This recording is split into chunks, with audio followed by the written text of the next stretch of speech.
So there is a way, and maybe this is the lesson to be learned, both directly by Shanahan and indirectly by anybody else who's just like using this vicariously, but you don't have to slam the door in the guy's face. If it's clear that he's not going to be the starter and the offer is going to reflect that, he's going to go somewhere else anyway.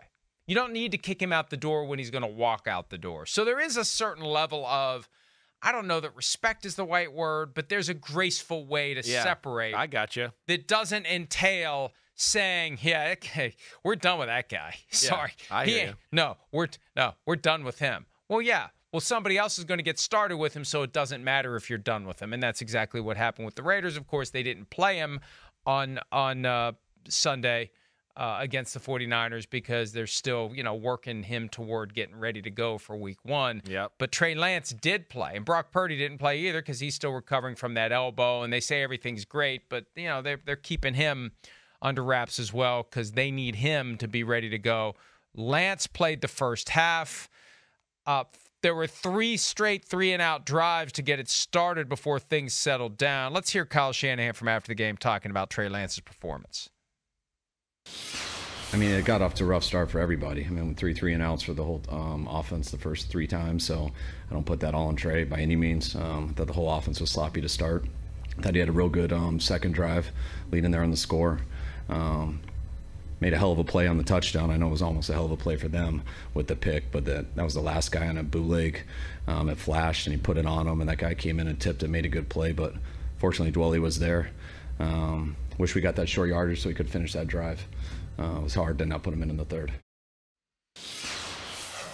He was talking about the touchdown drive, the 4th drive of the game, and that one got rolling because right out of the gates, it was one of those Kyle Shanahan runs where receiver in the backfield, Ronnie Bell, I think. Yeah, I think you're right. Number 10, they had this thing that was going in different directions. Just the classic Shanahan knows how to draw up a play where you're going to get. They wanted that first down. Let's call a run play that's going to get us a first down. We need a first down, and that's what ignited that drive. But at the very end, Kyle being far more tactful than he was when he slammed the door in Garoppolo's face. That was, as Rich Gannon said on the broadcast, bad decision, bad throw, touchdown from Trey Lance. Yeah. It wasn't some little fluky thing. He threw it right to the guy. Yeah, no. And the guy not just dropped it, he batted it into the air so Ross Dwelly could catch it. At first, I thought Conley at the back of the end zone made the catch. It's Dwelly because the defensive back, after he fails to catch it, proving why he plays defense. That's right. He volleyballed it right to Ross Dwelly. It was really unbelievable. I was watching it live, right? When it happened, it was one of those where it was like, wait, where the hell did the ball go? And all of a sudden you saw the 49ers like celebrating. You're like, oh my gosh, somebody caught the ball. But yeah, that was certainly lucky. There's no doubt about that. Throwing it late back across your body down the middle of the field that way, and not seeing the backside defender, that's not exactly going to get him in the trust tree. Had another ball intercepted a little, or should have been intercepted a little later on, right? That hit a Raiders guy right in the chest. Overall, though, there was positives there with Trey Lance. There was. Trey Lance looked different as far as confidence and decision-making, and like we talked about with Malik Willis a little bit, he cleaned up some things with his motion. I mean, his motion, he used to let his arm get down to his knee. And he used to do this bob as he would get ready to throw and then throw it. He doesn't do that anymore. There were some things there to like, for sure. So it wasn't all good. The first sack he took, Mike, I know you saw that. He probably had a guy to the left for the first down, but he didn't, I don't know. He didn't see it clearly. He didn't trust himself to jam it on the receiver. So it's again, it's still a work in progress, but I think it's a good start for him in the preseason. It's a good positive, some good positive reps that he'll be able to build on. Now, look, he's not battling for a spot on the roster because they will keep 3 quarterbacks. They need to keep 3 quarterbacks. Last year, they got down to QB3, and QB3 worked out for them. But when you see that first unofficial depth chart that all the coaches like to downplay, and it has Lance or Sam Darnold at number 2, that means Lance is in a fight to be number 2 with the newcomer. Lance entering year 3 with everything they gave up to get him, he still potentially will be the 3rd quarterback on the depth chart. A lot of it depends upon what Sam Darnold does. He handled 3 drives in his preseason debut with the 49ers, completing 5 of 8 passes for 84 yards. Let's hear from Kyle Shanahan about what Darnold, the guy that he kind of compared to Steve Young in a roundabout way not that long ago. Here's what Shanahan had to say about Darnold's debut. Yeah, I thought he did a great job. I mean, coming in the second half, and you're in there with 2/3s on the O-line. Same with, the receivers and everything. So, we wanted to be careful with Sam for that reason, but we also wanted him to play too. So it was nice to be able to get Trey the whole first half, get Sam a little bit, and hopefully Sam will get a little bit more time next week. Yeah, you still, just in the way he talks about him, he's, Chris, and maybe I'm influenced by your assessment that Shanahan has always loved Sam Darnold. Yeah. But I feel like he wants to kind of speak it into existence where Darnold becomes the guy that he entrusts with the number 2 job on the depth chart. And I 49ers think so. fans, certain 49ers fans lose their minds when we say that. But number one, I don't know what's so controversial about it. And number 2, that seems to be what the coach wants. Well, yeah, the guy that we're talking about, where I know it can be shocking to 49ers fan base there, yeah, he's the 3rd pick of the draft, and you traded around first-round picks to get him and all that.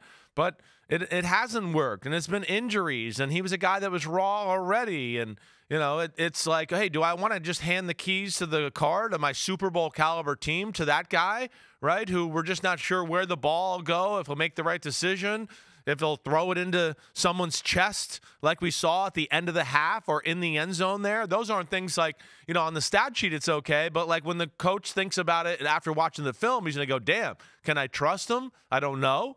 Right? Sam Darnold looked sharp. And I agree with you that the talk out of Shanahan's mouth is a little bit more glowingly when it's about Sam Darnold. But, come out, throws a ball on the money, right up the right sideline, had a few other throws. Hey, he's played the game before. He's been on some crappy teams. So he hasn't been able to show himself that way, Mike. But I thought it was interesting, and I thought it was a good decision in the fact that let Trey Lance be the backup or the guy that plays first in the first game because of what you just talked about. Let's not start such a kerfuffle and everybody, how could Sam Darnold start over Trey Lance, where like everyone's rooting against Sam Darnold right away because of that little issue. I think one, hey, do Trey Lance, throw him out there, see how he reacts to the pressure. Sam Darnold, it's a little less pressure for him. And I don't know. There's a part of me, too, that thinks the 49ers would still love to showcase Trey Lance and maybe trade him. That's just where my mind goes. I have no inside info of that, but that's just where my mind goes in this situation. I think that the 49ers have a habit of putting too much value when it comes to potentially trading their quarterbacks. They want more than they're ever going to get. I don't disagree. Yeah. I think back to late August, early September of 2016. My God, it's already been 7 years when Teddy Bridgewater suffers the torn ACL and the Vikings give up a 1 and a 4 to get Sam Bradford from the Eagles, and the Eagles immediately pivot to Carson Wentz. If there is a serious injury to a quarterback during training camp or the preseason, and it would be more likely in the preseason because that's where they get hit. And remember with Bridgewater, he got injured, I believe, in the preseason game, and the knee just went in the non-contact situation. Right. You get a guy injured, however it happens, all of a sudden, they're offering a first-round pick for Trey Lance. Maybe. I don't know. If you get a team, the right team, a team that thinks it's a contender and is all of a sudden desperate, maybe you get a first-round pick for Trey Lance. And then you just go with Brandon Allen, the former backup in Cincinnati. There was a point a few weeks ago where Shanahan mused about the possibility of keeping 4 quarterbacks on his 53-man roster. That's right. So maybe you do. And he's clammed up about that when he was asked about it later. You don't want to make it look like you're trying to move Trey Lance, because if you create that impression, you get less for him. It's 100%. A very basic negotiating posture. You want to make it look like you're committed to him, you're keeping him, and the only way you're going to move him is if you make me an offer I can't refuse. And I think it really does come down to injury. I don't think there's going to be a team that throws its hands in the air and says, we got to go get Trey Lance. Although, let me say this, Chris. Yeah. The backup quarterbacks in Buffalo don't look good. Now, Matt Barkley had a good statistical day, But Kyle Allen was supposed to supplant Barkley as the number 2. Yeah. Kyle Allen has struggled. That ain't gonna Wouldn't happen. Trey Lance make a hell of a lot of sense as the backup to Josh Allen? Just given playing style, right? Not a dramatic change from one offense to the other. If Allen would get injured, not that Lance can do things the way Allen can, but if you're looking for a spot for him to possibly flourish, and it's not a starting job. Yeah, that would be a spot. That's just one that comes to mind. Yeah. But I think you hit it right where this will have to be probably some sort of injury to your football team, whether it's your starter or even your backup, and you then want to bring Trey Lance. They're not going to get, a first-round pick no matter what at this point. But, I don't hold it out of the possibility. It just hey, Shanahan and Lynch are aggressive. They're always looking to improve their football team somehow, some way. And if they think Brock Purdy's the future and they think, damn, Sam Darnold's really damn good too, and he could also be the future, let alone a great backup, and Brandon Allen's not a bad third stringer, I just feel like knowing that crew, they'll look for options. And if there's a possibility to move them, it would not shock me if they did. But I think the things would have to fall the right way to how you explained it. And I'm not going to name names because I don't want to be accused of jinxing, but it wouldn't take that much effort to list the quarterbacks that if something would happen and they'd be lost for the year, you start looking at other depth charts and Trey Lance's name is going to pop up. There's a cluster of teams that if they lost their starting quarterback between now and week 1, or really between now and the trading deadline, if they lost their starting quarterback for the year, the 49ers are a team that's going to be getting a phone call to see what they would want for Trey Lance. Hi, it's Mike Florio. Thanks for watching PFT on YouTube. Hit subscribe for the latest news and analysis from Pro Football Talk.